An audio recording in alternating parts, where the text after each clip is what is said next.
நேற்று நான் வீடியோவில் காமிச்ச ப்ளவுஸ் தான் இது. இன்றைக்கி தச்சு முடிச்சிட்டேன். இதை கழுத்தில் மட்டும் க்ராஸ் பட்டி வச்சிட்ருக்கேன்.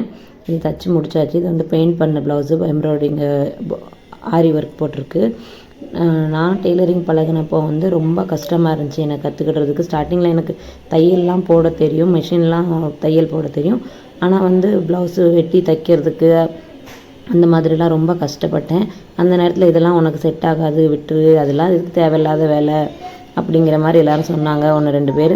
அப்படியும் சரி விடக்கூடாது, நம்ம ஸ்டார்டிங்கில் ஆரம்பிச்சிட்டோம், விட்டுட்டோம்னா நமக்கே ஒரு மாதிரி இருக்கும். ஒரு விஷயத்த கற்றுக்கிட்டதுக்கு போகிறோன்னா அதை முழுசாக முடித்தா தான் நமக்கு திருப்தி. நம்மளை நம்பி அனுப்புகிற நம்ம வீட்டில் இருக்கிற அம்மா அப்பாவோ நம்ம அண்ணன் தம்பிக்கோ அவங்களுக்கும் வந்து நம்ம மேலே நம்பிக்கை வரும். ஓகே, ஒரு விஷயத்தில் பண்ணுறேன், ஏதோ ஒன்று பண்ணுறேன் அப்படின்னு.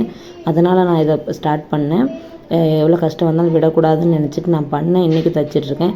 அப்போது விட்டுருன்னு சொன்னவங்கள இப்போ நல்லதாக போச்சு நீ பழகுனது, இப்போ ஓகே நீ தைச்சிட்ருக்கல, ஏதோ ஒன்று பண்ணுறல அப்படிங்கிற மாதிரி சொல்கிறாங்க. நமக்கு ஒரு விஷயம் கஷ்டமாக இருக்குன்னா விடக்கூடாது. அதில் நம்ம கண்டிப்பாக முயற்சி பண்ணி சக்ஸஸ் பண்ணணும்.